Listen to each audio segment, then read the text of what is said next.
কোথাও দেখি না, এত সুন্দর জায়গা কোথাও দেখি না।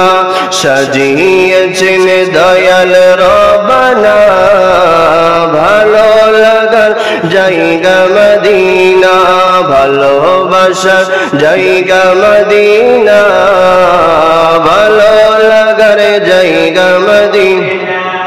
একদিন কবরে যাব, কেউ তো যাবে না, একদিন কবরে যাব, কেউ তো যাবে না। যাবে আমার শাহে মদিনা, যাবে আমার শাহে মদিনা, ভালোবাসা জায়গা মদিনা, ভালোবাসা জায়গা মদিনা, ভালো লাগার জায়গা মদিনা। উপস্থিত সম্মানিত মুসল্লিয়ান কিরাম, মুরব্বিয়ান ইজাম, যুবক ভাইরা, ছোট ছোট কচি মাসুম শিশুরা, পর্দার আড়ালে পর্দানশীল মুস্কুরাত খাওয়াতিন, মা ও বোনেরা, রহমানি ওয়া রাহমাকুমুল্লাহ, আসসালামু আলাইকুম ওয়া রাহমাতুল্লাহি ওয়া বারাকাতুহু। আলহামদুলিল্লাহ ওয়া শুকরুলিল্লাহ, আল্লাহ পাক রব্বুল আলামিনের দরবারে আমরা লাখ কোটি বেশুমার শুকরিয়া আদায় করছি। এত পবিত্র একটা মাহে রমজানের পরে, শবে কদরের পরে, ঈদ উল ফিতরের পরে, শাওয়াল মাসের প্রথম জুমার নামাজ আদায় করার জন্য আল্লাহ জাল্লা শানুহুর দরবারে শুকরিয়া আদায় করি। আমাদেরকে জুমার নামাজ আদায় করার জন্য সুযোগ দিয়েছেন, তৌফিক দিয়েছেন। কোটি কোটি বান্দা থেকে আমাদেরকে বাছাই করে আজকের এই জুমায় আসার, বসার, ইবাদত বندگی করার, নামাজ পড়ার আল্লাহ আমাদেরকে সেই তৌফিক দিয়েছেন। উচ্চস্বরে বলি আলহামদুলিল্লাহ, আর একটু জোরে বলি আলহামদুলিল্লাহ। সাথে সাথে লাখ কোটি দরুদ আর সালাম, হাদিয়া নজরানা পেশ করছি উম্মতের কান্ডারি নবী, সরওয়ার কায়নাত নবী, রাহমাতুল লিল আলামিন নবী হযরতে মুহাম্মদুর রাসূলুল্লাহ সাল্লাল্লাহু আলাইহি ওয়াসাল্লামের নূরানি কদমে পাকের মধ্যে আমরা বেহুদ দরুদ ও সালাম প্রেরণ করছি। সম্মানিত হাজিরিন, আজকে আমরা জুমার নামাজ পড়তে এসেছি। আমাদের ওই একজন এলাকাবাসী আজকে আমাদের থেকে কমে গেছে, জনাব ইউনুস সাহেব। আজকে জুমার নামাজ তিনি আর পড়তে পারবেন না। এইভাবে কিছুদিন পর দেখবেন হয় আমি থাকবো না, না হয় আপনি থাকবেন না। একটা সময়, নির্দিষ্ট সময় পরে একজন একজন করে কমে যাব, আমরা চলে যাব, আমাদের পরবর্তী প্রজন্ম তারা দুনিয়াতে আসবে। এইভাবে যেতে যেতে যেতে আল্লাহ কিয়ামতের সময়টা সন্নিকট করে ফেলবেন, কিয়ামত চলে আসবে। এই জন্য আল্লাহ রাব্বুল আলামিন পবিত্র কোরআনুল কারীমের সূরা আলে ইমরানের একটা আয়াতের মধ্যে বলছেন, কুল্লু নাফসিন যায়িকাতুল মাউত। এই আয়াতটা আমরা সবাই জানি। প্রত্যেক প্রাণীকে মৃত্যুর স্বাদ গ্রহণ করতে হবে। যাদের জীবন আছে, যাদের ভিতরে রূহ আছে, তাদেরকে মরতে হবে, তাদেরকে মারা যেতে হবে। একদিন নির্দিষ্ট সময়ে আজরাইল আলাইহিস সালাম জান কবজ করবে, মারা যাবে, মৃত্যুর স্বাদ গ্রহণ করবে। তো মৃত্যুর স্বাদ গ্রহণ করবে যে না, আমরা যে দুনিয়াতে একটা সময় কাটিয়েছি, একটা সময় আমরা দুনিয়াতে অতিবাহিত করেছি, এটার একটা হিসাব নিকাশ হবে না? এই যে দুনিয়াতে আমরা লম্বা একটা সময় পেয়েছি, এই সময়ের হিসাব করা হবে। এই সময়ের একটা দাড়ি পাল্লায় মাপা হবে, ওজন করা হবে, আমাদের এই হিসাব নিকাশ করা হবে। কি করা হবে? ওয়া ইন্নামা তুওয়াফাউনা উজুরাকুম ইয়াওমাল কিয়ামাহ। আমার আল্লাহ বলে, ও আমার বান্দা, আমি আল্লাহ রাব্বুল আলামিন যারা দুনিয়াতে যে কাজ করবে, যারা যেভাবে আমল করবে, আমি আল্লাহ তাদেরকে সেইভাবে প্রতিদান দেব। কর্মফল, আমি যেই কাজ করব সেটার কর্মফল আল্লাহ দিবে। আজকে আমি জুমার নামাজ পড়ার জন্য আসলাম। এই জুমার নামাজ পড়ার বিনিময়ে আমি আপনি কি পাবো? সওয়াব পাবো, নেকি পাবো। আল্লাহর দরবার থেকে আমরা নৈকট্য প্রাপ্ত বান্দা হিসাবে আল্লাহর কাছে উপস্থাপন হতে পারবো। আর যদি আমি আপনি আজকের জুমা পড়তে পারি নাই, জুমা আদায় করি নাই, তাহলে আমলনামায় গুনাহ লেখা হবে, গুনাহ লেখা হবে আমি আপনি বেঈমান হিসেবে। আল্লাহর যারা ঈমানদার বান্দা তাদের কাতারে আমি আপনি থাকতে পারবো না। কর্মফল আমরা দুনিয়াতে ভাগ করতে পারি। যিনি নামাজ পড়ে তিনি ঈমানদার, যিনি ভালো কাজ করে তিনি ঈমানদার, যিনি সৎ কথা বলে, সত্য কথা বলে, সৎ কাজ করে, আমল সালেহ করে তিনি নৈকট্যপ্রাপ্ত বান্দা। আর যিনি ভালো কাজ করে না, যিনি দুনিয়াতে মিথ্যার উপরে মিথ্যা বলে, খারাপ কাজ করে, পাপের কাজ করে, গুনাহের কাজ করে, তার হিসাব হবে তিনি গুনাহগার, তিনি গুনাহগার হিসাবে। তাহলে আমরা ভাগ করতে পারি আল্লাহর দরবারে দুই ধরনের বান্দা উত্থিত হবে কিয়ামতের ময়দানে। আল্লাহ যখন মানুষকে তুলবে, মানুষ দুই শ্রেণীর হয়ে যাবে। এক শ্রেণীর মানুষ ঈমানদার, আর এক শ্রেণীর মানুষ হবে গুনাহগার।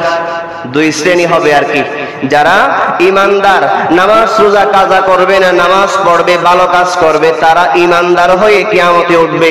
আর যারা খারাপ কাজ করবে, আল্লাহর হুকুম আহকাম মানবে না, হালাল হারাম ফরক করবে না, যারা হারামের উপর থাকবে, ওই সমস্ত মানুষ তারা গুনাহগার হিসাবে কিয়ামতের ময়দানে উঠবে। এখন আমি আপনি কিয়ামতের ময়দানে আমরা উঠলাম, আল্লাহ আমার আপনার আমলনামা কি দিবে? আমি দুনিয়াতে যেটাই করব সেই আমলনামা আল্লাহ আমাকে দিবে। আমি যদি ঈমানদার হয়ে কবরে যাই, ঈমানদার হিসাবে যদি আমরা হাসরের ময়দানে উঠতে পারি, আল্লাহ আমাকে আপনাকে জান্নাতের সার্টিফিকেট দিবে। আল্লাহ আমাকে আপনাকে ডান হাতে আমলনামা দিবে, আমি আপনি জান্নাতের অধিবাসী হতে পারবো। আর যদি আমি গুনাহগার হিসেবে কবরে চলে যাই, আমি যদি আপনার বদকার হিসেবে, গুনাহগার হিসেবে, পাপী হিসেবে যদি কবরে চলে যাই, ওই অবস্থায় আমরা হাসরে উঠব গুনাহগার অবস্থায়। গুনাহগার হয়ে যখন আমি আপনি হাসরের ময়দানে উঠব, আল্লাহ আমাদেরকে জাহান্নামী হিসেবে সাব্যস্ত করবে। আমরা জাহান্নামে যাব, গুনাহগার জাহান্নামে যাবে। ওই অবস্থায় তার আমলনামা আল্লাহ বাম হাতে দেবে। এটাই বলা হচ্ছে যারা জান্নাতের জন্য লিস্ট হবে তারা জান্নাতি হবে, আর যারা জাহান্নামীর লিস্টে থাকবে তারা জাহান্নামী হবে। তাদের আমলনামা বাম হাতে দেওয়া হবে, আর যারা জান্নাতি এদের আমলনামা ডান হাতে দেওয়া হবে। ওয়া ইন্নামা তুওয়াফাউনা উজুরাকুম ইয়াউমাল কিয়ামা। আল্লাহ প্রত্যেক বান্দার কর্ম অনুযায়ী তার ফল দেবে, প্রত্যেক বান্দার কাজ অনুযায়ী তার ফল দেবে। সওয়াবের কাজ করলে সওয়াব, গুনাহের কাজ করলে গুনাহ। আপনি ভালো করেছেন, ভালোর প্রতিদান দিবে, খারাপ করেছেন, খারাপের প্রতিদানও আল্লাহ দেবে। এখানে কোনো জুলুম করা হবে না, কোনো বান্দার উপরে জুলুম করা হবে না, কোনো বান্দাকে আল্লাহ কষ্ট চাপিয়ে দেবে না। এই হচ্ছে এই কোরআনের আয়াতের মর্মার্থ।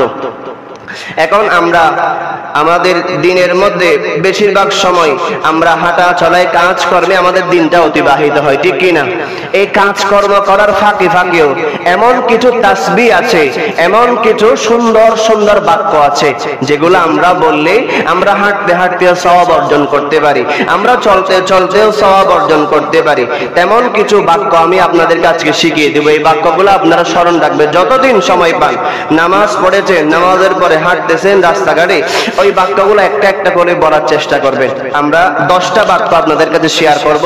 এই 10টা তাসবিহ আমরা যদি পড়তে পারি, এই 10টা তাসবিহ আমাকে আপনাকে জান্নাতে নেওয়ার জন্য উপযুক্ত হয়ে যাবে। আমাকে আপনাকে এই 10টা তাসবিহ আমাকে আপনাকে জান্নাতে পর্যন্ত নিয়ে যেতে পারবে। প্রথম নাম্বার তাসবিহ, এই তাসবিহ অনেক বেশি গুরুত্বপূর্ণ। আমার আপনার দুনিয়াতে যত কাজ শুরু হয়, যা কিছু করি, আমরা প্রত্যেক কাজের শুরুতেই আমার রাসূল বলেছেন বিসমিল্লাহ বলার জন্য। সব তাসবিহের মূল হচ্ছে বিসমিল্লাহ। আমি আপনি যদি বিসমিল্লাহ বলি, এর মানে হলো আমি আল্লাহকে বলে কাজটা শুরু করলাম। আর যে কাজ আল্লাহকে বলে শুরু করা হয়, ওই কাজের মধ্যে আল্লাহ বরকত বাড়িয়ে দেয়, রহমত বাড়িয়ে দেয়, নিয়ামত বাড়িয়ে দেয়। আমি আপনি ঘর থেকে বের হব, বিসমিল্লাহ তাওয়াক্কালতু আলাল্লাহ আমরা বলে বের হলাম, আল্লাহ আমাকে বিপদ আপদ থেকে বাঁচিয়ে দিল। আমি আপনি কোথাও দূরে কোথাও যাচ্ছি, তাওয়াক্কালতু আলাল্লাহ আল্লাহর উপরে ভরসা করে বিসমিল্লাহ করে বের হয়ে গেলাম। আমি আপনি খাবার খাবো, বিসমিল্লাহি ওয়া আলা বারাকাতিল্লাহ, ছোট দোয়া পারি না আমরা, বিসমিল্লাহি ওয়া আলা বারাকাতিল্লাহ। এই দোয়া বলে যখন আমি আপনি খাবার গ্রহণ করব, ওই খাবার আমার জন্য নিয়ামত হয়ে যাবে। খোদাও না করুক ওই খাবারের মধ্যে যদি কোনো মেডিসিন থাকে, কেমিক্যাল থাকে, এই বিসমিল্লাহর কারণে সেটা ধ্বংস হয়ে যাবে। আমরা অনেক সময় বিভিন্ন ফলমূল খাই, এই ফলমূলের মধ্যে আপনার ফরমালিন থাকে, ফরমালিন। তো বিসমিল্লাহ বলে যখন আমি শুরু করব, ওই বিসমিল্লাহর ফজিলতের কারণে, এই বিসমিল্লাহর আমলের কারণে আল্লাহ খারাপ যত জিনিস আছে এগুলা থেকে আমাদেরকে হেফাজতে রাখবে। তাহলে দুইটা গেল। বিসমিল্লাহ বলে আমি আপনি যখন ওষুধ খাবো, আমরা প্রায় ওষুধ খাই, অন্য কিছু না খেলেও গ্যাস্ট্রিকের ওষুধ আমরা নিয়মিত খাই। গ্যাস্ট্রিকের ওষুধ খাই না এমন মানুষ খুব কম পাবেন। তাহলে ওষুধ খাওয়ার সময়ও আপনি বিসমিল্লাহ বলবেন। কেমন জানেন? বিসমিল্লাহি শাফি, বিসমিল্লাহি শাফি বলে যখন আপনি ওষুধ খাবেন, ওষুধ হচ্ছে আমার আপনার জন্য ওসিলা। ওষুধ আমাকে আপনাকে আপনার রোগ থেকে বাঁচানোর জন্য সাহায্য করবে, কিন্তু প্রকৃতপক্ষে আমাদেরকে বাঁচাবে কে? আল্লাহ। আমাকে আপনাকে প্রকৃতপক্ষে বাঁচাবে, হায়াত দেবে আল্লাহ, কিন্তু মাঝখানে ওষুধ আমাদেরকে ওসিলা হিসাবে কাজ করবে। এই ওষুধ আমাকে আপনাকে লম্বা একটা হায়াত পাওয়ার জন্য সহযোগিতা করবে। তো ওই ওষুধটা আরো বেশি কাজ করবে কখন? যখন আমি আপনি বিসমিল্লাহি শাফি, বিসমিল্লাহি শাফি, বিসমিল্লাহি শাফি বলে যখন আমি আপনি ওষুধটা খেলাম, এই ওষুধও খেলাম, সওয়াবও পেলাম, এবং এই ওষুধের কারণেই আল্লাহ আমাকে আপনাকে সুস্থতা নসিব করবে। ওষুধের মধ্যে অনেক সময় বেশি ভাওয়ারি ভাওয়ারি ওষুধ থাকে, আমাদের শরীরের মধ্যে গেলে আমাদের শরীর নিষ্ক্রিয় হয়ে যায়, আমাদের শরীর কাজ করতে পারে না। ওষুধের গুণের কারণে, ওষুধের পাওয়ারের কারণে শরীর দুর্বল হয়ে যায়। তা আমরা যখন নিয়মিত ওষুধ খাওয়ার সময় বিসমিল্লাহি শাফি বলে যখন আমরা এই ওষুধগুলা খাবো, ওষুধের যত খারাপ প্রতিক্রিয়া আছে, ওষুধের যত খারাপ গুণ আছে, এগুলা থেকে আল্লাহ আমাদেরকে বিসমিল্লাহর ওসিলায় হেফাজত করবে। উচ্চ সুরে বলুন সুবহানাল্লাহ। তাহলে প্রিয় হাজিরিন, এইভাবে প্রত্যেকটা কাজের শুরুতে আমি আপনি বিসমিল্লাহ বলবো। এই বিসমিল্লাহ আমাকে আপনাকে আল্লাহর বরকতের মধ্যে নিয়ে যাবে, আমাকে আপনাকে আল্লাহর রহমতের মধ্যে নিয়ে যাবে। আল্লাহকে বলে কাজ করেছেন না, আল্লাহ আপনার কথাটা শুনবে। আমরা দুনিয়াতে মা এবং বাবাকে যদি কোনো কথা বলে কাজ করি, মা বাবা কি হয়? খুশি থাকে যে না আমার ছেলে আমার অবাধ্য হয় নাই, আমাকে বলে এই কাজটা করতেছে। দুনিয়াতে মা বাবা কিরকম খুশি হয়। তো সেই আমি আপনি যখন আমার রবকে জানিয়ে শুরু করবো, আল্লাহ আমি ওষুধ খাচ্ছি, আল্লাহ আমি ভাত খাচ্ছি, আল্লাহ আমি খাবার খাচ্ছি, আল্লাহ বিসমিল্লাহ বলে যখন আমি রাস্তা দিয়ে হাঁটবো, আল্লাহ আমি গাড়িতে আরোহণ করেছি, বিসমিল্লাহ বলে যখন আমি কাজের মধ্যে যাব, আল্লাহ আমি ফসলের মধ্যে এসেছি, সেই কাজের মধ্যে আল্লাহ বরকত দিবে না? আল্লাহ বরকত দিবে। আমি আপনি যদি সেই ইয়াকিন ধরে রাখি, আমি আমার আল্লাহকে জানিয়ে সব কাজ করব, আমি আমার রবকে জানিয়ে সব কাজ করব, দেখবেন আপনার ওই বিসমিল্লাহর বরকতে আপনার সব কাজ আপনার বরকতে রূপান্তরিত হয়ে যাবে, ভালো কাজের মধ্যে অন্তর্ভুক্ত হয়ে যাবে। তাহলে প্রথম নম্বর তাসবিহ হচ্ছে বিসমিল্লাহ। দ্বিতীয় নম্বর সুবহানাল্লাহ। আরেকটা গুরুত্বপূর্ণ শব্দ, গুরুত্বপূর্ণ তাসবিহ। যখন ভালো কিছু শুনবেন, নবী ও রাসূলের জীবনী শুনবেন, আপনার আশ্চর্যজনক যে কোনো জিনিস শুনবেন, আপনি বলে দিবেন সুবহানাল্লাহ, আপনার জবানে বলে দিবেন সুবহানাল্লাহ। এই শব্দের অর্থ হচ্ছে আপনার আল্লাহ পবিত্র, আল্লাহ পবিত্র ও সুমহান, সুবহানাল্লাহ। এই একটা শব্দের কত সুন্দর অর্থ। আমি আপনি যখন আশ্চর্যজনক যে কোনো জিনিস শুনবো সুবহানাল্লাহ সুবহানাল্লাহ বলবো, সুবহানাল্লাহ বলবো। একবার সুবহানাল্লাহ বলার কারণে যতগুলো অক্ষর আছে প্রত্যেকটা অক্ষরের বিনিময়ে আল্লাহ আমার আপনার আমল নামায় 10টা করে নেকি এবং সওয়াব দান করবে। উচ্চ সুরে বলুন না সুবহানাল্লাহ। তাহলে দুইটা পেলাম, একটা বিসমিল্লাহ আর একটা সুবহানাল্লাহ। 3 নম্বর হচ্ছে আলহামদুলিল্লাহ, আরেকটা গুরুত্বপূর্ণ তাসবিহ আলহামদুলিল্লাহ। কখন বলবো? আমার আপনার ছেলে বিদেশে গেছে, আমার আপনার ছেলেকে আমি বিদেশে পাঠিয়েছি, বিদেশে যাওয়ার পর প্রথম মাসের বেতনটা পেয়ে গেল, সেই বেতন আমার কাছে পাঠালো। সেই বেতন পাওয়ার পরে আমি আলহামদুলিল্লাহ বলে রবের শুকরিয়া আদায় করলাম। ওগো আল্লাহ, আমার এই সন্তান বিদেশের জমিনে যাওয়ার পরে কাজ পাবে, এটা তো আপনার ওসিলায়, আপনার কারণে আমার সন্তান আজকে বিদেশে গিয়ে কাজ করে 1 মাসের বেতন পাঠিয়েছে। এই চিন্তা করে যখন আপনি একবার আলহামদুলিল্লাহ বলে দেবেন, ওই টাকার মধ্যে, ওই বেতনের মধ্যে আল্লাহ অফুরন্ত বরকত রহমত বাড়িয়ে দিবেন। উচ্চ স্বরে বলুন সুবহানাল্লাহ।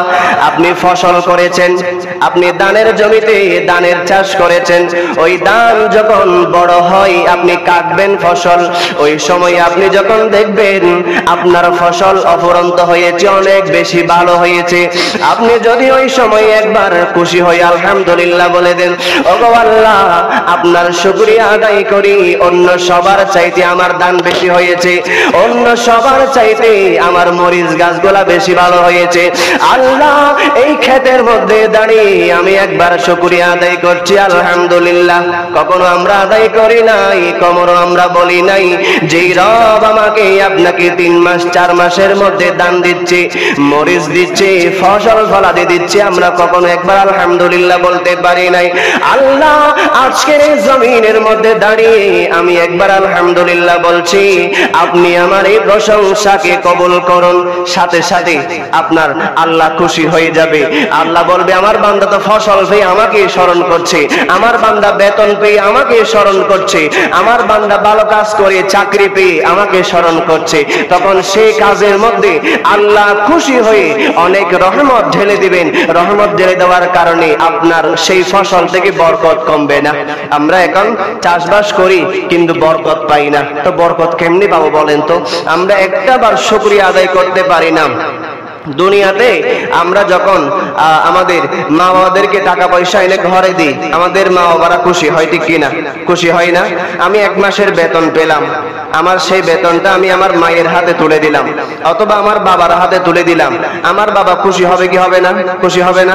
আমার বড় ভাইকে দিলাম, তিনিও খুশি হবে, যাকেই দেন খুশি হবে। কেন? আমার সন্তান, আমার ছেলে আজকে বেতন পেয়ে আমি মাকে বাবাকে খুশি করে আমার হাতে তুলে দিয়েছে, সেই কারণে মা এবং বাবা খুশি হয়ে যায়। কিন্তু আল্লাহর কাছে আপনি তো বেতন পাঠাতে পারবেন না, আল্লাহর কাছে আপনি ফসল পাঠাতে পারবেন না, পাঠানোর দরকার নাই। কিন্তু একটা জিনিস আপনি রবের দরবারে পৌঁছাতে পারবেন, সেটা হচ্ছে শুকরিয়া। আমি আপনি মা এবং বাবাকে বেতন দিয়ে খুশি করতে পারলাম, আর রবের দরবারে একবার শুকরিয়া আদায় করতে পারলাম না, তা আল্লাহকে কেমনে খুশি করব আমরা? আল্লাহকে যদি আমি আপনি একবার আলহামদুলিল্লাহ বলে দেই, আল্লাহ খুশি হয়ে যাবে যে না, আমাকে আল্লাহ এত বড় একটা জাযা দিয়েছে, আমি এটার বিনিময়ে আমার রবের দরবারে শুকরিয়া আদায় করব। আল্লাহ আমাকে ফসল দিয়েছে, আলহামদুলিল্লাহ আলহামদুলিল্লাহ। কেউ যদি বলে ভাই আপনি কেমন আছেন, আমরা অনেক সময় বলি ভালো আছি, শুধু ভালো আছি না বলে যদি বলেন আলহামদুলিল্লাহ ভালো আছি। কেউ যদি আমাকে বলে ভাই আপনার অসুস্থতা কেমন এখন, আলহামদুলিল্লাহ আগের চেয়ে সুস্থ আছি, ওই একটা আলহামদুলিল্লাহ আপনি সওয়াবও পেয়েছেন এবং রবের খুশি অর্জন করতে পেরেছেন। আর রবের খুশি অর্জন করার কারণে আপনার হায়াত বাজেট ছিল আগে 30 বছর, আল্লাহ একবার খুশি হওয়ার কারণে হয়তো আল্লাহ চাইলে আপনার হায়াত মুহূর্তের মধ্যে 10 বছর বাড়িয়ে দিতে পারেন। উচ্চস্বর বলুন না সুবহানাল্লাহ। সবকিছু দেওয়ার মালিক কে? আল্লাহ। কিন্তু আমাদেরকে অর্জন করে নিতে হবে, আমাদেরকে ভালো ভালো কাজের মাধ্যমে আমাদেরকে সেগুলো অর্জন করে নিতে হবে। তাহলে 3টা পেলাম, একটা হচ্ছে আপনার বিসমিল্লাহ, সুবহানাল্লাহ, আর একটা হচ্ছে আলহামদুলিল্লাহ। এরপর হচ্ছে আল্লাহু আকবার। এই বাক্যটা অনেক বেশি গুরুত্বপূর্ণ। আমরা প্রত্যেকটা নামাজ শুরু করি এই বাক্যটা দ্বারা। তাকবীরে তাহরিমা না বললে আপনার নামাজ হবে না। তাকবীরে তাহরিমা যেটা আল্লাহু আকবার করে আমরা নিয়তটা বাঁধি, এটাকে তাকবীরে তাহরিমা বলা হয়। এই তাকবীরে তাহরিমা যদি আপনি আদায় না করেন আপনার নামাজই হবে না। এত গুরুত্বপূর্ণ একটা শব্দ। আপনার যখন রবের কাছে শুকরিয়া আদায় করতে মন চাই, রবের বড়ত্ব আপনার প্রকাশ করতে মন চাই, আল্লাহু আকবার, আল্লাহ মহান, আল্লাহু আকবার, আল্লাহ মহান, এই বাক্যটা যদি আপনি কোন বাতিল ফেরকার সামনে গিয়ে বলেন তার অন্তরের মধ্যে কম্পন সৃষ্টি হবে। ইসলামের এই সময়ের মধ্যে যত যুদ্ধ হয়েছে, যুদ্ধের ময়দানে সাহাবায়ে কেরাম নারায়ে তাকবীর, আল্লাহু আকবার এই বাক্য যখন বলতো, কাফের মুশরিক যারা ছিল তারা এই একটা বাক্যের কাছে হার মেনে যেত। এত জোশ এই বাক্যের মধ্যে, এত বেশি ঈমানের আপনার কি বলা হয়, ঈমানের এত বেশি শক্তি, এত বেশি শক্তি আল্লাহ দিয়েছে এই বাক্যের মধ্যে। যারাই বলবে বাতিল ফেরকার কম্পন সৃষ্টি হয়ে যাবে। নারায়ে রিসালাত বললেন, ইয়া রাসূলুল্লাহ বলেন, যারা আমাদের দেশে ইয়া রাসূলুল্লাহর বিরোধিতা করে তাদের অন্তরে কম্পন সৃষ্টি হয়ে যাবে যে এই বাক্যের মধ্যে এত বেশি ঈমানি শক্তি রয়েছে।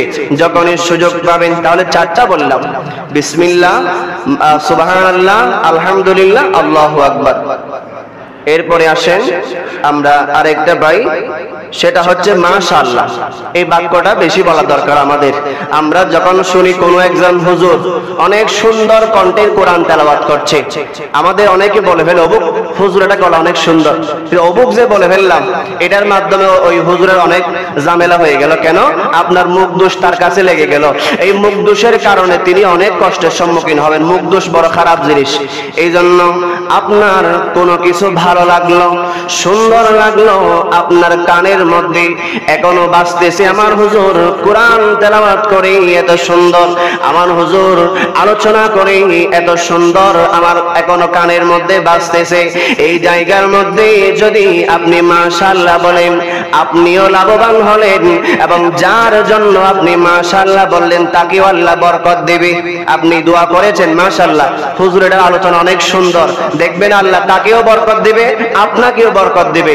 যদি আপনি বলে ফেলেন যে না হুজুর এটা গলা অনেক বেশি সুন্দর, অনেক বেশি সুন্দর কোরআন তেলাওয়াত করে, এক্ষেত্রে আপনি করেছেন প্রশংসা, আপনি করেছেন কি প্রশংসা, অবুক গলা সুন্দর, এটা ভালো বলেছেন, কিন্তু ভালো বললেও এটা মুখ দোষ লেগে গেছে আপনার কথা, এটার কারণে ওনার কষ্ট হয়ে যাবে। এবং যে কোনো কাজ, ছেলে একটা ভালো লেখাপড়া পারে, আপনি বললেন যে ছেলেটা বেশি পড়ালেখায় ভালো, কিন্তু মাশাআল্লাহ বলেন নাই, তো মাশাআল্লাহ না বলার কারণে ছেলের এটা যদি মুখ দোষ লেগে যায়, দেখবেন ছেলে রেজাল্ট খারাপ করতেছে, সব কিছু খারাপ করতেছে, একটার পর একটা গজব আসতেছে, ওই আপনার মুখ দোষ লেগে যাওয়ার কারণে।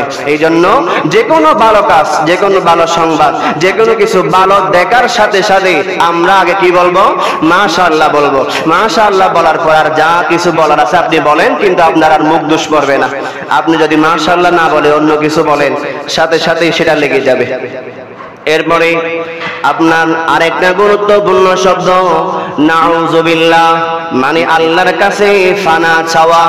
আমার একজন ভাই, তিনি খুব কষ্টের মধ্যে আছেন, তিনি ক্যান্সারে আক্রান্ত, তিনার কাছে গেলাম, তিনাকে দেখলাম, আমার মনে অনেক মায়া হলো, কিন্তু আমি কখনো চাইবো না আল্লাহ আমাকে ক্যান্সার দিক, চাইবো কিনা? একজন ক্যান্সার রোগীকে দেখতে গেলাম, দেখতে যাওয়ার পর কেউ কি বলবে আল্লাহ আমাকে ক্যান্সার দাও? কেউ বলবে? বলবে না। আমরা সবসময় আল্লাহর কাছে ফানা চাই, এই দোয়াটাই বলবেন নাউযুবিল্লাহ। যে কোনো ব্যাপারে, যে কোনো খারাপ কাজের থেকে রেহাই চাওয়ার জন্য, খারাপ কাজ থেকে, গুনাহ থেকে বাঁচার জন্য একটাই দোয়া করবেন নাউযুবিল্লাহ, আল্লাহ আপনি আমাকে ফানা দিন, আল্লাহ আপনি আমাকে বিরত রাখুন, আল্লাহ আপনি আমাকে গুনাহ হতে বাঁচিয়ে রাখুন, আল্লাহ আপনি আমাকে এই খারাপ কাজ থেকে আশ্রয় প্রার্থনা করুন, শয়তান থেকে বাঁচিয়ে রাখুন। এই ব্যাপারে সহিহ বুখারীর একটা হাদিস রয়েছে, নাউযু বিল্লাহি মিন জাহাদিল বালাই ওয়া দারাকাশ শাবা ওয়া সূরাতুল কসা ওয়া শামাআতিল আ'দা। তোমরা ভয়াবহ বিপদ, যে কোনো ধরনের শত্রু, যে কোনো ধরনের আপনার বিপদ আপদ থেকে বাঁচার জন্য আমরা আল্লাহর কাছে প্রার্থনা করতে পারি এই দোয়াটা পড়ে। নাউযুবিল্লাহ। শব্দটা ছোট, অর্থটা অনেক বড়। যদিও মনে হচ্ছে হুজুর একটা ছোট শব্দ না, কিন্তু ছোট শব্দ হলে কি হবে, এগুলা সব আল্লাহর দেওয়া আমাদের জন্য এক একটা বড় বড় নিয়ামত পাওয়ার অস্ত্র। এর চেয়ে বড় অস্ত্র আর হয় না। আমরা একটা ছোট নাউযুবিল্লাহ বললাম, আল্লাহ আপনি আমাকে ফানা দিন, আল্লাহ আপনি আমাকে বাঁচিয়ে রাখুন, আল্লাহ আপনি আমাকে আশ্রয় দিন। আমার কেউ ভাই নামাজ পড়ছে না, নামাজ না পড়ে রাস্তা দিয়ে হেঁটে যাচ্ছে, আপনি মসজিদ থেকে বের হলেন, দেখতে পেলেন একজন ভাই নামাজ না পড়ে চলে যাচ্ছে, আপনি সেখানে বলবেন নাউযুবিল্লাহ, আল্লাহ আমার এই ভাই থেকে আপনি আমাকে হেফাজত করুন যিনি নামাজ ছেড়ে দেয়, আল্লাহ আমার সেই ভাই থেকে আপনি আমাকে হেফাজত করুন যে রোজা ছেড়ে দেয়, আল্লাহ আমার সেই ভাই থেকে আপনি আমাকে হেফাজত করুন যে মানুষের হক মেরে খায়, মানুষের উপর জুলুম করে। নাউযুবিল্লাহ। এইভাবে আমরা আল্লাহর কাছে প্রার্থনা চাইতে পারি। এরপরে হচ্ছে ইনশাআল্লাহ। ইনশাআল্লাহ অনেক গুরুত্বপূর্ণ শব্দ। এই শব্দ আগামীকাল যা কিছু করব, আগামীতে যা কিছু আসবে, ভবিষ্যতে যা কিছু হবে, সব কিছুর জন্য ইনশাআল্লাহ বলতে হবে। ওগো আমার ভাই, আপনি কবে বিদেশ যাবেন? ইনশাআল্লাহ আগামীকাল, ইনশাআল্লাহ আগামী 1 মাস পরে। ওগো আমার ভাই, আপনার চাকরি কখন খোলা? ইনশাআল্লাহ আগামীকাল। আপনি কখন বেতন পাবেন? আল্লাহ যদি চাই আগামীকাল বেতন পাবো। আপনার ফসল কখন আসবে? ইনশাআল্লাহ আল্লাহ যদি চাই আগামী 1 মাসের মধ্যে আমার ফসল আসবে। আপনি কখন বাইরের দেশে যাবেন? আপনি কখন সফরে যাবেন? অথবা আপনি কখন কাজে যাবেন? অথবা আপনি কখন ডাক্তারের কাছে যাবেন? প্রত্যেকটা কাজের ক্ষেত্রে ইনশাআল্লাহ বলা জরুরি। ইনশাআল্লাহ বললে আপনার হায়াত না থাকলেও আল্লাহ হয়তো এই বাক্যটার ওসিলে আল্লাহ আপনাকে হায়াত দিয়ে দিতে পারে। ইনশাআল্লাহ বলার কারণে আপনি আল্লাহকে সাথে রেখেছেন, আল্লাহকে বাদ দেন নাই। কেউ যখন আপনাকে বলে, ওগো আমার ভাই আপনি বিদেশ কখন যাবেন? যে আমি আগামীকাল যাব। আগামীকাল যে আপনি পৌঁছাতে পারবেন এর কোনো গ্যারান্টি আছে? হাজার হাজার প্লেনের মধ্যে দুর্ঘটনা হচ্ছে, আপনার প্লেনের মধ্যে বিস্ফোরণ হচ্ছে, প্লেন ভেঙে নিচে পড়ে যাচ্ছে, সেখানে আমি আপনিও থাকতে পারি। যখন আমি আপনি আল্লাহকে সাক্ষী রেখে বলবো ইনশাআল্লাহ আমি আগামীকাল যাব, সেখানের মধ্যে আল্লাহ খুশি হয়। আপনি আল্লাহকে মাতিয়েছেন, আল্লাহকে স্মরণ করেছেন, আল্লাহকে স্মরণ করার কারণে আল্লাহ আপনার চাওয়াটা পূরণ করে দেবে। আপনি যেই গন্তব্যের মধ্যে যাবেন সেই গন্তব্যের মধ্যে আল্লাহ আপনাকে পৌঁছিয়ে দেবে। তাহলে আমরা কয়েকটা বাক্য বললাম, বিসমিল্লাহ, আলহামদুলিল্লাহ, সুবহানাল্লাহ, মাশাআল্লাহ, আল্লাহু আকবার, তারপর হচ্ছে নাউযুবিল্লাহ। এখন শেষ যেটা বললাম ইনশাআল্লাহ। কোনটা কোন কাজে ব্যবহার করব আমরা বুঝতে পারবো তো ইনশাআল্লাহ। যেটা যে কাজের মধ্যে ব্যবহার করার প্রয়োজন আমরা সেটা সেই কাজের মধ্যে ব্যবহার করব। এরপরে আরেকটা গুরুত্বপূর্ণ শব্দ আস্তাগফিরুল্লাহ। একটা শব্দ আস্তাগফিরুল্লাহ, আমি ক্ষমা চাই, আমি আপনার কাছে ক্ষমা চাই। ওগো আল্লাহ আমার ভুল হয়ে গেছে, ক্ষমা, আমাকে ক্ষমা করুন। আমি নামাজ পড়ি নাই, আমি শয়তানের ধোঁকায় পড়েছি, আমি আপনার শয়তানের ধোঁকায় পড়ে ভালো কাজ করি নাই, দূরে দূরে থেকেছি, নামাজের মধ্যে আমি আসতে পারি নাই। ওগো আল্লাহ আমি আস্তাগফিরুল্লাহ বলি বলি আপনার কাছে তওবা প্রার্থনা করি। তওবা করার কারণে আল্লাহ আপনার কবিরা গুনাহ আল্লাহ মাফ করে দিবে। উচ্চ স্বরে বলুন সুবহানাল্লাহ। একটা গুনাহ তওবা ছাড়া কবুল হয় না, এটা হচ্ছে কবিরা গুনাহ। আপনার সগীরা গুনাহ আল্লাহ আপনি মাফ করে দিবে। আপনি সুন্নাত পড়েছেন, নফল পড়েছেন, এগুলার কারণে আল্লাহ আপনার সগীরা গুনাহ মাফ করে দিবে। কিন্তু একটা গুনাহ আছে কবিরা গুনাহ, যে গুনাহ আপনি যতক্ষণ তওবা করবেন না, আল্লাহর কাছে মাফ চাইবেন না, আল্লাহ আস্তাগফিরুল্লাহ আমি ক্ষমা প্রার্থনা করছি, আস্তাগফিরুল্লাহ আল্লাযী লা ইলাহা ইল্লা হুয়াল হাইয়ুল কাইয়্যুম ওয়া আতুবু ইলাইহি, আল্লাহ আমি ক্ষমা প্রার্থনা করছি, আপনি আমাকে ক্ষমা করুন। এইভাবে যতক্ষণ আমি আস্তাগফিরুল্লাহ বলবো না, আল্লাহ ততক্ষণ ক্ষমা করবে না। এই জন্য অনেক গুরুত্বপূর্ণ একটি শব্দ, অনেক গুরুত্বপূর্ণ তাসবিহ। আমরা যখন মসজিদে আসি আমরা চাইলে এই শব্দের তাসবিহ আমরা পড়তে পারি। আমাদের হাতে তাসবিহ নিয়ে আমরা আস্তাগফিরুল্লাহ আস্তাগফিরুল্লাহ আস্তাগফিরুল্লাহ এইভাবে যদি আমি আপনি তাসবিহ আদায় করি, সারা দিনে যদি আমি 5 বার এই আস্তাগফিরুল্লাহ তাসবিহ পাঠ করতে পারি, ওই দিনে যত গুনাহ হয়েছে আল্লাহ এই তাসবিহর ওসিলায় সমস্ত গুনাহ আল্লাহ maaf করে দিবে। সুবহানাল্লাহ। সালাতুন ইয়া রাসূলুল্লাহ।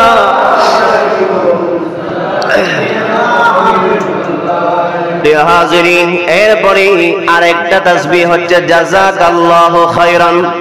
জাযাকাল্লাহ আমরা বর্তমান সময়ে আমাদেরকে কেউ যখন বলে, আমাদেরকে কেউ যখন আপনার কোনো কাজের ক্ষেত্রে আমাদেরকে যখন কোনো কিছু প্রশংসামূলক বলে, আমরা সেটাকে ধন্যবাদ বলে দিই। ধন্যবাদ না বলে, ধন্যবাদ শুকরিয়া এগুলা না বলে আমরা বলতে পারি জাযাকাল্লাহ। সংক্ষেপ হলে জাযাকাল্লাহ, আর যদি লম্বা করতে চান জাযাকাল্লাহু খাইরান, আল্লাহ আপনাকে উত্তম জাযা দান করুক, আল্লাহ আপনাকে উত্তম বদলা দান করুক। যে বর্তমান সময়ে আমাদের যারা যুবক ভাইরা আছে বেশিরভাগই ফেসবুক চালায়। ফেসবুক চালাই না এমন মানুষ আমরা খুব কমই পাবো, হয়তো আমাদের কিছু মুরব্বী ছাড়া সবাই ফেসবুক চালায়। এই ফেসবুকের মধ্যে আমরা সব সময় ধন্যবাদের একটা বেশি প্রচলন দেখা যায়। ধন্যবাদ আপনি সারাদিন বললেও এটার কোনো সওয়াব হবে না বাবা। সারা জীবনও যদি ধন্যবাদ বলেন এটা কৃতজ্ঞতা প্রকাশ হয় না। আমি যখন মাশাআল্লাহ বলবো সেই মাশাআল্লাহর প্রতি উত্তরে আপনি বলতে পারেন জাযাকাল্লাহ। এই একটা জাযাকাল্লাহ বলার কারণে আপনি দোয়া করে ফেলেছেন, হাত তুলতে হয় নাই। হাত তোলা ছাড়াই আপনার অন্তর থেকে দোয়া বের হয়ে গেল জাযাকাল্লাহ। আল্লাহ যেই মানুষটা আমাকে মাশাআল্লাহ বলেছে, যেই মানুষটা আমাকে দোয়া করেছে, আল্লাহ আপনিও তাকে উত্তম জাযা নসিব করুন। জোরে বলুন না সুবহানাল্লাহ। এইভাবে জাযাকাল্লাহ আপনি যখনই বলবেন সেটা রবের দরবারে অনেক বেশি গ্রহণযোগ্য, রবের দরবারে অনেক বেশি আপনার দোয়াকে আল্লাহর কাছে পৌঁছিয়ে দেয়। সারাদিন ধন্যবাদ বললেন একটা সওয়াব হয় নাই, জাযাকাল্লাহ এখানে আল্লাহ শব্দ আছে, আল্লাহর নামও আছে। আল্লাহর নামটা ধরার সাথে সাথে সওয়াব হয়ে গেল, আপনার দোয়াও হয়ে গেল। যে ভাইয়ের জন্য বললেন সেই ভাইয়ের উপরও আল্লাহ উত্তম বদলা, উত্তম জাযা নসিব করলো। অনেক বেশি দামি না? আমরা ফেসবুক ব্যবহার করি। ফেসবুক বর্তমান সময়ে অনেক গুরুত্বপূর্ণ একটা মাধ্যম হয়ে দাঁড়িয়েছে। এই মাধ্যমের মাধ্যমে আপনি সওয়াবও কামাতে পারেন, আপনি আবার গুনাহও করতে পারেন। কেমন দেখেন, এই ফেসবুক এক হচ্ছে গান বাজনা হারাম জিনিসের আকরা, আবার এই ফেসবুকের মাধ্যমে আমরা দেখতে পাই হাদিস, কোরআন আলোচনা, কোরআনের তেলাওয়াত, নাতে রাসূল, হামদে বারি তাআলা, এইরকম এইগুলাও আছে। তাহলে দুইটা সেক্টর পেলাম, এক হচ্ছে ভালো আর এক হচ্ছে খারাপ। এখন এই ফেসবুক থেকে আমি কোনটা নেব, আপনি কোনটা নেবেন, এটা আমাকে আল্লাহ বিবেক দিয়েছে না। আমি আমার বিবেক অনুযায়ী আমি কোন দিকে যাব, কোন দিকে যাব না। আপনি যদি সব সময় নাচ শুনেন তাহলে আপনার ফেসবুকে সব সময় নাচ আসবে। আপনি যদি গজল শুনেন, কোরআন তেলাওয়াত শুনেন, আলোচনা শুনেন, আপনার ফেসবুকে সব সময় এগুলাই আসবে। আর যদি আপনি খারাপ গান বাজনা দেখেন, আপনি দেখবেন সব সময় এগুলো আসতে থাকে। ইনারা বুঝতে পারে, যারা ফেসবুকের কন্ট্রোল করে, ইনারা বুঝতে পারে যে আমার এই গ্রাহকটা সব সময় গান বাজনা শুনতে চায়, তাকে আমি গান বাজনাই দেব। আর যে মানুষটা নাচ শুনতে চায়, কোরআন দেখতে চায়, কোরআন আলোচনা শুনতে চায়, তার প্রোফাইলের মধ্যে সব সময় এগুলাই আসবে।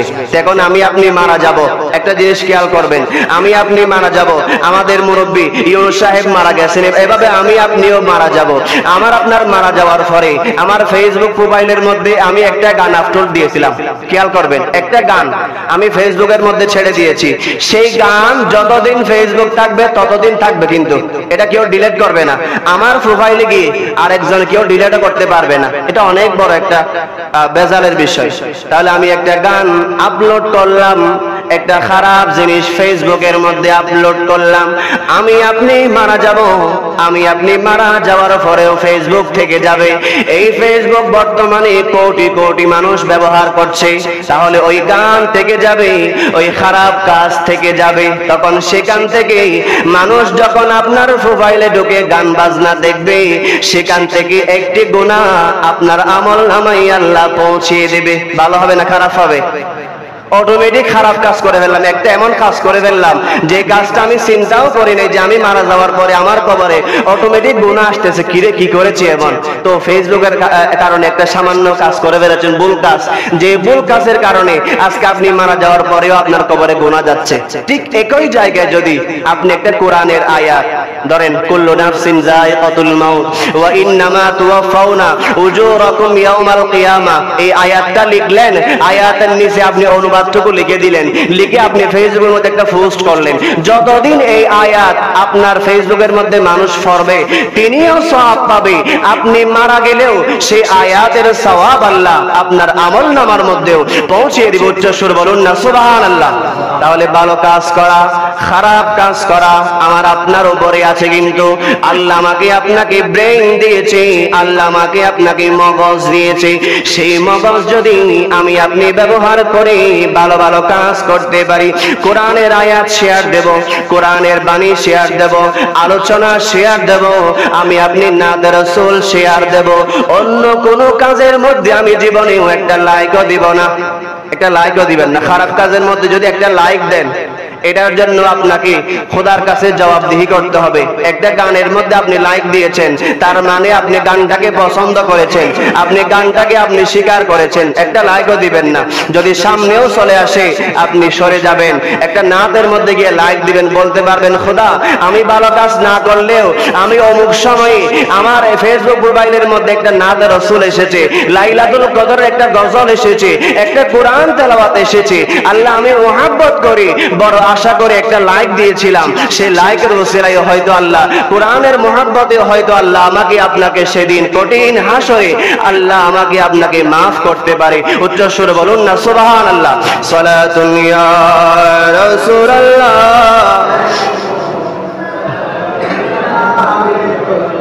প্রিয় হাজিরিন, তাহলে আরেকটা বাক্য, ইন্না লিল্লাহি ওয়া ইন্না ইলাইহি রাজিউন। আমার আপনার অনেক জিনিস হারিয়ে যায়, আমরা খুঁজলে পাই না। আমার নবী বলে উম্মত যখন কোনো জিনিস হারিয়ে ফেল, ইন্না লিল্লাহি ওয়া ইন্না ইলাইহি রাজিউন বলে বলে খুঁজতে থাকো। ইন্না লিল্লাহি ওয়া ইন্না ইলাইহি রাজিউন বলে যদি খোঁজো, তোমার ওই জিনিস তুমি পাওয়ার সম্ভাবনা বেশি, তোমার ওই হারিয়ে যাওয়া জিনিস পাওয়ার সম্ভাবনা বেশি। যে কোনো খারাপ সংবাদ শুনলে, যে কোনো দুঃসংবাদ শুনলে এই দোয়াটা পড়বেন, ইন্না লিল্লাহি ওয়া ইন্না ইলাইহি রাজিউন। এমনকি কেউ মারা গেলেও আপনি এই দোয়াটা পড়বেন। এমনকি কেউ অসুখ হয়েছে, অসুস্থ হয়েছে, আপনার কাছে খবর এসেছে আপনার ভাই স্ট্রোক করেছে, আপনি ইন্না লিল্লাহি ওয়া ইন্না ইলাইহি রাজিউন পড়তে পারবেন। এটা শুধু মরার জন্য খাস করা না। আমরা শুধু বলি কেউ মারা গেলে ইন্না লিল্লাহ পড়ি, ইন্না লিল্লাহ এটা যে কোনো দুঃসংবাদের জন্য, যে কোনো খারাপের জন্য, যে কোনো খারাপ বিষয় শুনলে সেখান থেকে আল্লাহর কাছে ফানা চাওয়ার জন্য আপনি ইন্না লিল্লাহি ওয়া ইন্না ইলাইহি রাজিউন এই দোয়া যখন আপনি পড়বেন, আল্লাহ রাব্বুল আলামিন আপনাকে হেফাজত করবে এবং সেই মানুষ যে উদ্দেশ্যে আপনি পড়েছেন সেটা আপনাকে হাসিল করাবে। কোনো জিনিস আপনি সারা দিন খুঁজেও পেলেন না, এই দোয়ার বরকতে আল্লাহ আমাকে আপনাকে হেফাজত করবে। আর একটা দোয়া হচ্ছে লা ইলাহা ইল্লা আনতা সুবহানাকা ইন্নী কুনতু মিনাজ জালিমিন। তাহলে আমি এই পর্যন্ত যা তাসবিহ বলেছি আমার মনে হচ্ছে আপনারা সব জানেন, ঠিক আছে তো? সবাই পারেন, আমার মনে হচ্ছে আপনারা সবাই জানেন। এই যে আপনার বিসমিল্লাহ সবাই পারেন, আলহামদুলিল্লাহ সবাই পারেন, সুবহানাল্লাহ সবাই পারেন, আপনার আল্লাহু আকবার সবাই পারেন, লা ইলাহা ইল্লাল্লাহ সবাই পারেন, আপনার নাউযুবিল্লাহ সবাই বলতে পারেন, জাযাকাল্লাহু খাইরান সবাই বলতে পারেন। এরপরে হচ্ছে আপনার ইন্না লিল্লাহি ওয়া ইন্না ইলাইহি রাজিউন, তারপর আস্তাগফিরুল্লাহ। এইভাবে যা যা তাসবিহ আমি পড়েছি এখানে পারে না ছোটরা ছাড়া সবাই পারে মনে হয়। তাহলে এই তাসবিহগুলোর আমল করার দরকার আছে না নাই? এই তাসবিহগুলোর আমল করেন। একটা বছর আপনি এই তাসবিহগুলোর আমল করেন। যে যে কাজের মধ্যে বলেছিলাম না, ওষুধ খাওয়ার সময় আপনি বলেন বিসমিল্লাহি শাফি। আমরা ওষুধ খাচ্ছি না এমন কোন দিন আছে? তো ওষুধ খাওয়ার সময় আপনি দোয়াটা পড়েন বিসমিল্লাহি শাফি। এইভাবে দোয়া কন্ট্রোল করার কারণে, দোয়া দিয়ে আপনার দিন শুরু করার কারণে, সারাদিন দোয়ার উপরে থাকার কারণে দেখবেন একটা বছরের পরে আপনার অবস্থা আল্লাহ কি রকম পরিবর্তন করে দেয়। ওই দোয়া পড়তে পড়তে যদি আপনি মারা যান, আপনার ঈমানের সহিত মওত হবে। কালিমা শরীফ পড়ে আপনি মারা যেতে পারবেন, কালিমা শরীফ পড়ে আপনি এই দুনিয়া থেকে যেতে পারবেন। উচ্চ সুর বলুন না সুবহানাল্লাহ। প্রিয় হাজিরিন, মানুষ মারা যাওয়ার সময় আমার রাসূলের পক্ষ থেকে হাদিস আছে, উম্মত যারা মারা যাবে সাকরাতের বিছানায় পড়বে তাদের সামনে তোমরা তালকিন দাও। ইয়া রাসূলুল্লাহ কেমনে? তালকিন হচ্ছে কালিমার তালকিন, আশহাদু আল্লা ইলাহা ইল্লাল্লাহু ওয়াহদাহু লা শারীকা লাহু ওয়া আশহাদু আন্না মুহাম্মাদান আবদুহু ওয়া রাসূলুহু। এখন আমাদের সামনে যখন কেউ সাকরাতে পড়ে যায়, আমরা দুনিয়ার সব শুরু করি, আমাদের সম্পদের হিসাব করা শুরু করি, আমাদের আজেবাজে যা কথা আছে সব শুরু করি। ওই আসল জিনিসটা আমরা শিখাই না। মৃত ব্যক্তি যখন এগুলো স্মরণ ছুটে যায়, ওই সময় ইনার জান যাওয়ার সময়, দুনিয়ার সম্পদের হিসাব করার সময় এখানে আছে, ওই সময় ওনার জানটা চলে যাবে, ওই সময় আপনার দুনিয়ার কোনো কথা শোনার সেই সময় ওনার কাছে নাই। ওই সময়ে যদি আপনি বলেন আশহাদু আল্লা ইলাহা ইল্লাল্লাহু ওয়াহদাহু লা শারীকা লাহু ওয়া আশহাদু আন্না মুহাম্মাদান আবদুহু ওয়া রাসূলুহু, এই দোয়াটা পড়ে আপনি তার কোটি কোটি টাকার চাইতেও বড় একটা উপকার করলেন। তাকে আপনি ওই সময়ে যদি সারা দুনিয়ার সম্পদ সব দিয়ে দেন, তিনি খুশি হবে না। কিন্তু যদি আপনি কালিমার তলকিন দিয়ে ওই মানুষটাকে দুনিয়া থেকে যেতে সাহায্য করেন, এটার কারণে ইনি কালিমা শরীফটা পড়তে পারবে। যদি জবানে পড়তে নাও পারে, অন্তরে অন্তরে হলেও পড়তে পারবে, যে মনে মনেও তিনি কালিমাটা পড়লো, লা ইলাহা ইল্লাল্লাহু মুহাম্মাদুর রাসূলুল্লাহ। আমার রাসূলের হাদিস আছে, মান কানা আখিরু কালামিহি লা ইলাহা ইল্লাল্লাহ দাখালাল জান্নাহ। যে মানুষের আখির কালিমা, যে মানুষের শেষ কথা হবে কালিমাই তাওহীদ, কালিমাই শাহাদাত, যার আখির কথা হবে, তার জন্য জান্নাত অপেক্ষা করছে। তিনি মারা যাওয়ার পরে আল্লাহ তাকে জান্নাতবাসী হিসেবে কবুল করবে। উচ্চ সুরে বলুন না সুবহানাল্লাহ। তাহলে এই জিনিসটা মনে রাখবেন, কেউ সাকরাতে বললে, এটা আপনাদের প্রতি আমার একটা অনুরোধ থাকবে, যারাই সাকরাতে পড়বে কালিমার তালকিন দিবেন। যদি দেখতে পাচ্ছেন যে এই মানুষটা বাঁচবে না, আমি নিয়ে দৌড়াচ্ছি, আপনিও নিয়ে দৌড়াচ্ছেন, ওই দৌড়ানোর পাশাপাশি আপনি কালিমা শরীফ পড়েন। ওনাকে পড়তে হবে এমনটা না, আপনি নিজে নিজে পড়েন। আপনি পড়লে ওই মানুষটা বুঝতে পারবে যে আমার সময় আর বেশি নাই, আমিও পড়ে ফেলি। বাঁচলে তো ভালো, বাঁচলে হায়াত থাকলে ভালো, আর যদি হায়াত না থাকে তাহলে কালিমা পড়ে পড়ে যে আমি যেতে পারলাম, আমার রাসূলের হাদিস অনুযায়ী আল্লাহ আমার জন্য জান্নাতবাসী হিসেবে আমাকে কবুল করবে। অনেক বড় বিষয় না? আমাদের দেশের মধ্যে যারা কবর করে, এগুলা অনেক বড় ফজিলতের বিষয়। যারা কবর করে আপনার গোসল করায়, মুর্দারকে গোসল করায়, ইনাদের ব্যাপারে হাদিস রয়েছে আল্লাহ রাসূল সাল্লাল্লাহু আলাইহি ওয়াসাল্লামের পক্ষ থেকে, ইনাদের জন্য অনেক বড় সুসংবাদ রয়েছে। যারা কবর করবে, মাইয়াতকে গোসল করাবে, মাইয়াতকে গোসল করানোর পরে তার যেগুলা গোপন বিষয় আছে, এগুলা কাউকে বলতে পারবেন না, এগুলা আপনার ভিতরে রেখে দিতে হবে। মাইয়াতের অনেক কিছু থাকে গোপন, যেগুলো দেখলে খারাপ লাগে, চেহারা পরিবর্তন হয়ে যায়, গোসল করানোর সময় অনেক কিছু দেখা যায়, এগুলো আপনি মানুষকে বলবেন না, গোপন রাখবেন। এইভাবে যদি আপনি করতে পারেন, আমার রাসূল বলছেন ওই ব্যক্তিকে আল্লাহ একবার, দুইবার, তিনবার নয়, 40 বার পর্যন্ত আল্লাহ তাকে ক্ষমা করবে। উচ্চ স্বর বলুন সুবহানাল্লাহ। কবিরা গুনাহ করেছেন, আল্লাহ একবার মাফ করেছে, দুইবার করেছেন, মাফ করেছে, এইভাবে 40 বার আল্লাহ আমাকে আপনাকে ক্ষমা করবে।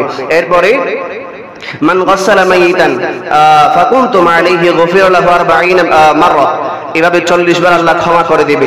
এরপর হচ্ছে যে ব্যক্তি মাইতের জন্য কবর করবে, কবর যিনি খনন করবে এবং দাফনের কাজ পর্যন্ত তিনি থাকবে, আল্লাহ তার জন্য জান্নাতের মধ্যে সুন্দর একটা বাড়ি তৈরি করে রাখেন, সুন্দর একটা ঘর নির্মাণ করে রাখে। দুনিয়াতে কবর করেছেন, এটা আমার মুখের কথা নয়, হাদিসের মধ্যে আছে। হাদিস হচ্ছে আস-সুনানুল কুবরা 6900 হাদিস, এবং হচ্ছে মুস্তাদরাক হাকিমের মধ্যে এখানে হাদিস কানা এসেছে, বাইহাকি শরীফের মধ্যে হাদিস কানা এসেছে। যারা কবর করবে, আল্লাহ তার জন্য জান্নাতে সুন্দর একটা ইমারত নির্মাণ করে রাখবেন। ওই ইমারতের মধ্যে যখন তিনি যাবেন কিয়ামতের ময়দান থেকে, আল্লাহ ওনাকে ওই ইমারতের মধ্যে প্রবেশ করিয়ে দিব। উচ্চ সুরে বলুন না সুবহানাল্লাহ। প্রিয় হাজিরিন, আরেকটা হচ্ছে যারা খাটিয়া বহন করে, এই কাজটা বেশি উত্তম। আপনি হাঁটার সময় এমনি এমনি না হাঁটে, একটু হলেও খাটিয়াটা ধরবেন। খাটিয়াটা ধরার কারণে আপনি 2 কেরাত সমপরিমাণ সওয়াব পাবে। যারা শুধু জানাজা পড়বে তারা 1 কেরাত সমপরিমাণ সওয়াব পাবে, আর যারা খাটিয়াও ধরবে এবং জানাজার নামাজও পড়বে, তাদেরকে আমার রাসূলের সুসংবাদ, তারা 2 কেরাত সমপরিমাণ সওয়াব পাবে। 1 কেরাত সমপরিমাণ হচ্ছে উহুদের পাহাড়। কত বড় উহুদের পাহাড়! যারা মদিনা শরীফ, মক্কা শরীফ গিয়েছে, এরা দেখেছে উহুদের পাহাড় কত বড়। সেই উহুদের পাহাড় সমপরিমাণ সওয়াব আল্লাহ খাটিয়া বহনকারীকে দান করবে। জানাজার নামাজ যারা পড়বে তাদেরকে আল্লাহ দান করবে। আরেকটা জিনিস, যারা কাফন পরায়, আমরা অনেকে কাফন পরাতে ভয় পাই, গোসল করাতে ভয় পাই। যারা কাফন পরায়, ওই সমস্ত মানুষগুলাকে আল্লাহ কিয়ামতের ময়দানে, জান্নাতে যেতে হবে না, জান্নাতের আগে কিয়ামতের ময়দানে আল্লাহ তাদেরকে রেশমি কাপড় পরাবে, সুন্দর সুন্দর কাপড় পরাবে। এই মানুষ দুনিয়াতে থাকা অবস্থায় আমার বান্দাদেরকে কাফনের কাপড় সুন্দর করে পরিয়েছে, ভালোবাসা নিয়ে, মহব্বত নিয়ে পরিয়েছে।